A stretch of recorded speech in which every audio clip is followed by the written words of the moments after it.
It is a ridiculous yet awesome franchise that has never been so ridiculous. And yet...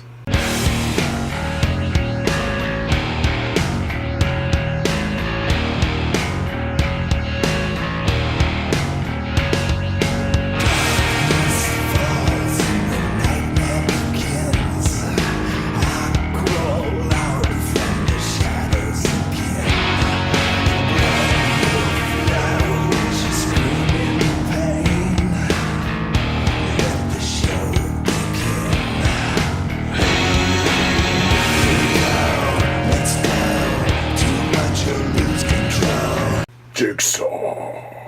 The 8th installment in the Saw franchise that should not be thought of as a reboot. The plot! 5 people are in a set of games rigged up by a devious apprentice of Jigsaw. John Kramer has been dead for 10 years, so who's making these new traps? Well, after a couple of the victims die rather quickly, they realize that working together might save their lives. No shit! Sacrifices will be made. As a detective and his partner try to solve this case with the aid of 2 forensic scientists, who can survive out of the 5. Is Jigsaw not the law? And how many people will be able to say they've just saw Jigsaw and were pleased? From the directors of Daybreakers, which is an excellent vampire movie, they and Lionsgate decided to revive the Saw franchise, much like they did with the directors of Inside who made the new film Leatherface. Let's get this out of the way right now. These movies, since the very beginning, have been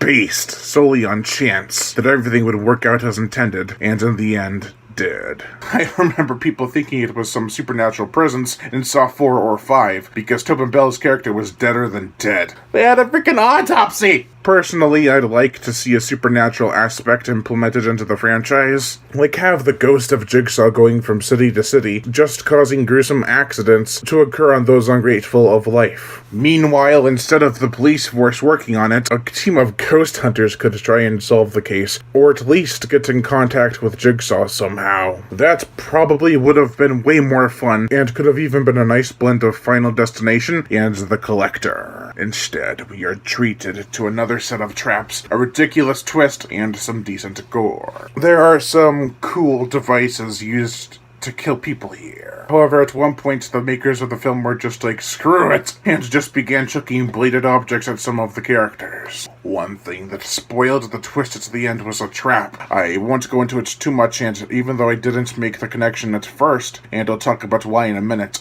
it is still obvious. The reasoning and design of the trap is interesting, but it felt like they were trying to infuse a vehicle into the mix a la Saw 7. Anyway, this whole series has been just convoluted and a big ol' mess. One aspect that always makes people think the twist is legit and creative is that during those reveal scenes, the characters are dead serious, with no sense of remorse for what they are about to do. Their voice gets groggy, and they have a cold set of eyes staring into your pockets to see if you have extra cash for the next Saw film.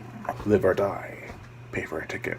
While that would be enough to fool some people, a majority of others would smell bullshit. So why not add a cool death and bloodshed into the mix, distracting them from the story? Mind you, these aspects only last until the film is over, and then once you get back to your car or take out the disc, the wheels in your head start turning. The gore, the effects, melted skin, a severed leg. That's my hand. A body is diced up and there's some more. The highlight, though, is a laser-bladed death that is just awesome.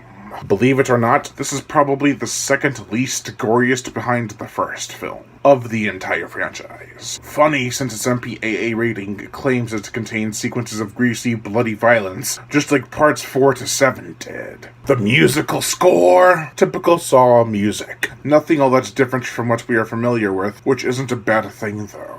Although the trailer tried to use a song that wasn't in the movie, but it was interesting. They tried to make the trailer look like this is going to be a new and different kind of film, but no. Overall, not the worst film, but not the best either. I stated a lot of negatives, not only about the film, but the series as a whole. Don't think this film is complete shit, though. Fast pacing, great cinematography, and a lot of practical effects really amplifies the experience. The location for this film's trap sequences take place in a barn. which is a major departure from the series as we know it. Usually it was all industrial warehouses, etc. While it could have been better and more creative, I still found myself enjoying this film. Even with their many flaws, that is one thing I can always call the Saw franchise enjoyable. Overall, I give Jigsaw a 2.5 out of 5.